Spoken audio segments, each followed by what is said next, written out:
जय माँ समलई। जश्री सुकृतीनां भुवनेश्वलक्ष्मी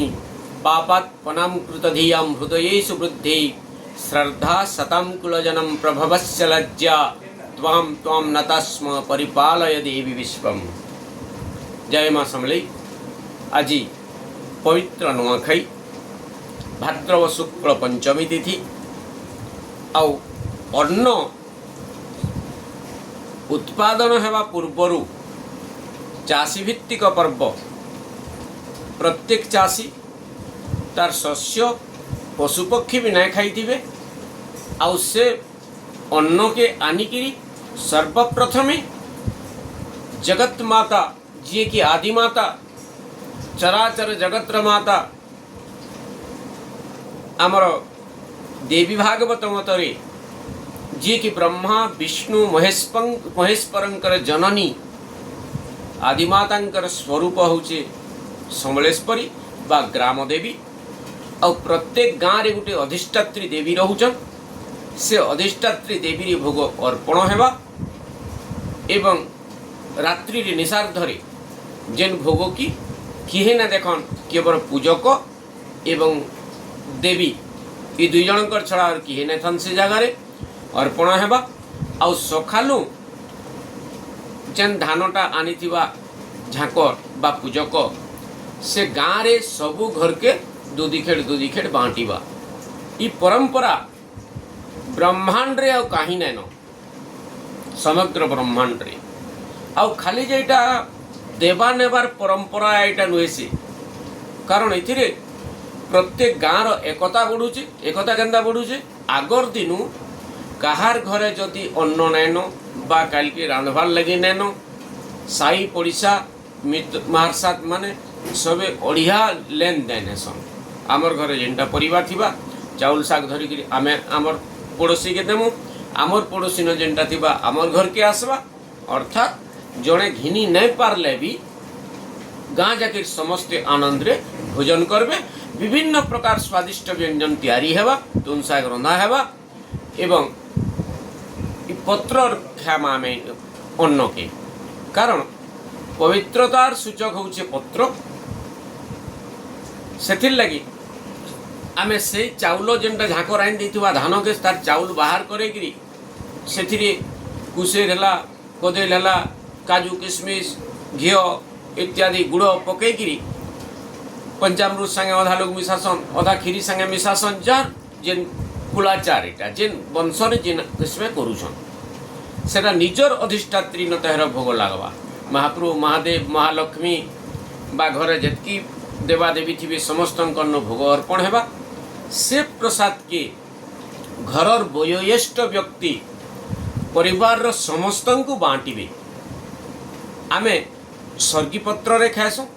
ब्राह्मण माने कारण सर्गी पत्र रेंगाल पत्र के कहसन आउ इटा सबु पत्र नु उन्नत ए बोलिकी ताके स्वर्गी पत्र बा स्वर्गीय पत्र कहा जाए। सेटा के स्वर्गर देवता माने ई पत्र रे खाएसन सेथिर लगी तार ना होचे स्वर्गीय पत्र बा स्वर्गी पत्र। आमे अपभ्रंश करके स्वर्गी बोलुछु प्रकृति रे स्वर्गीय पत्र कहा जाए। सेटा के आउ साल बोलछुं रेंगाल के साल बोलसन बोली साल पत्र भी बोलसन अदा लोग। तो आमे से साल पत्र रे ब्राह्मण माने खाउछुं। अन्य समाज वाले महूल पत्र रे भी खाउछन अधा पुरे पत्र रे खाउछन अधा पलसा पत्र रे खाउछन। तो जेन कुल रे जेन पत्र रे खाएसन सही पत्र रे से अन्न से प्रसाद के नुआ पर चाउल रो प्रसाद के परिवार रो समस्त खाइबे। मुणे हाथटा लेपी नहीं निजर नु बड़ मान को मुड़िया मारबे। इटा गोटे गुरुत्वपूर्ण कथा। परिवार रो समस्त को मुड़िया मारी साला परे गाँ के बाहर ले देवादेवी मंदिर मुड़िया मारी करी तार पर अन्य वयोज्येष्ठ मान को मुड़िया मारबे। नुआखाईर जोहार बा अभिवादन जनाबे। ई जेन परंपराटा शत्रु मित्रर भेदभाव के भूलै नउछे धनी गरीब रो भेदभाव के भूलै नउछे। आज मैं रजा है कि गौतिया है कि बड़ महाजन है ई भावना भी नहीं रहबा समस्त को एकाकार सूत्र रे बांधुचे। तो मुई कहमी आज जेन पश्चिम ओडिशा रे मानुछु आमे एटा गणपर्व रे पाल्टिछे इ नुआखाईटा इटा आरंभ होइतिला के इतिहास तो किछि नैन कारण आदिम जुगरु इटा चली आसुचे कारण आदिवासी समाज होचन आदिम समाज जेन माने कि नुआ खाउछन तार अर्थ आदिवासी परंपरा सहित आदिकाल रु चली आसुचे आउ सुनबार के मिनुचे पाटना महाराज इटा परंपरा छत्तीसगढ़ रो किछि अंचल दखल करा पड़े सेमान को जुड़बार लगे आमर संस्कृति संगे इ परंपरा आरंभ करथिले कारण आमर इ अंचल सब पाटनिया रजा अंचल रे थिला आउ परवर्ती समय रे दुही भाई भाग हेले बोलिकरी खालसा और पाटना बा याद जेंटा में सम्बलपुर अंचल बोलुछुं इटा दुई भाग रे विभक्त हैला दुई भाई भाग कले भिने हेले बोलिकरी हलदर पद्मश्री डॉक्टर हलदर नाग भी ए कथा उल्लेख करिछन तकर काव्य रे माँ समलेश्वरी काव्य रे तो से दिन ठानु आमर आराध्या हैला समलेश्वरी और पाटनिया अंचल रे आराध्या हैला पाटनेश्वरी प्रकृति रे आमे पाटनेश्वरी कहूँ समलेश्वरी कहूँ पलसा तलियन कहूँ दुर्गा कहूँ समलेई कहूँ करमसानी कहूँ सबु देवी गुटिया कारण विभिन्न जगार विभिन्न रूप रे देवी पूजा पाउछन आउ जेन अंचल रे जेन देवी के मारुछन से देवी के पहला पूजा करुछन कारण महाप्रभु ने भी देवी बड़े मातृजाति बड़े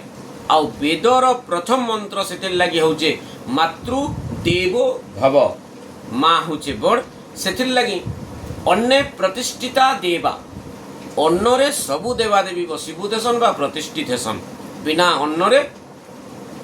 जीव जगत बिना तिष्ठन तो से लगी आमरी परंपरा है नुआखाई पर्व है और ई वार्ता समग्र विश्व के जनौचे पश्चिम ओडिशा आमे पश्चिम ओडिशावासी गर्वित हूँ जे आमर परंपरा गोटे नियारा परंपरा ई परंपरा विश्व और कहीं देखबार के नहीं मिले भाईचारार परंपरा समभावनार सद्भावनार परंपरा समभावर परंपरा देवा देवी के मानवार परंपरा जेन अन्न लगे आम आज बंचीचु से अन्न के सम्मान जनाबार परंपरा और जेन समाज जदि निजर जेमती जीवन धारण करुछुं सेटाके जदि सम्मान ने जनाबार से समाज केते बेले डेवलप ने करि पारे पशुतुल्य है कहले चलबा कारण आमे शस्य रे बा अन्न रे प्रतिष्ठित जीउछुं से लगी अन्न होचे आमर लक्ष्मी और से लक्ष्मी माता अन्नपूर्णा को बा अन्न रूपी लक्ष्मी को आज पूजा करबार दिन है आज भोगविलास दिन नुहे से बहुत लोग कहसन नुआखाई बासी दिन छाड़ खाई है मु संपूर्ण खंडन करुछे नुआखाई बासी दिन छाड़ खाई केभे नुहे से नुआ परंपरा सृष्टि नहीं करूँ नुआखाई महान पर्व है नुआखाई पूजा पाठ पर्व है नुआखाई आध्यात्मिकतार पर्व है नुआखाई भगवान आउ मानव जोड़ी हबार पर्व है इटा भोगविलास लगे नुहे से सात्विक पर्व है तो जेन मैंने छाड़खाई बोलुछन मुझे कथा के खंडन करुचे द्वितीय कथा दुई दिन आगन लोग आजकल सोशल जमाना है बोलिकी नुआखाई जुहार बिल्कुल संपूर्ण भूल है आम नुआ खाई सारा पर अर्थात नुआ अन्न आमर परम ब्रह्म सकल घटे नारायण बसंती अनादि कारण भागवत प्रमाण करुचन तो आमर परम ब्रह्म के जेते बेले से अन्नटा खाएमा आमे भोग लगे सारा पर देवा देवी की तार पर सर्वप्रथम भगवान को मुड़िया मारमा समर्पित करना शरीर की जुहार अर्थ जीव हार अर्थात मोर जीवन के समर्पण करना बोले महाप्रभु के आमे समर्पित है तार पर देवा देवी न समर्पित है आउ दुई दिन आगन नुआखाई जुहार इटा नुसी खाई सारा पर महाप्रभु को मुड़िया मारमा गुरुजन को मुड़िया मारमा निजन बड़ मान को मुड़िया मारमा तार पर सोशल मीडिया रे नुआखाई जुहार करि पारूं मना नैन तो आमर संस्कृति के परंपरा के भंग नहीं करूँ आमर परंपरा नियारा है महान है और आदर्श परंपरा है आमे गर्वित हूँ पश्चिम ओडिशावासी हूँ आमे गर्वित हूँ ये अंचल रे जन्म होइछुं आमे गर्वित हूँ आमर अधिष्ठात्री माँ समलेश्वरी आमर अन्न के पहला भोग लागुचे पहला खाऊचे इतिर लगी आमे गर्वित हूँ मोर विनती है मानव समाज के आज पश्चिम ओडिशा ई वार्ता दौचे समग्र विश्व के जे ई नियारा वार्ता सबु अंचल रे पालन करूँ भाद्रव शुक्ल पंचमी तिथि आज आउ ई नुआखाई समस्ते पालन करूँ मुई वर्तमान नुआ नुहे खाइबार आउ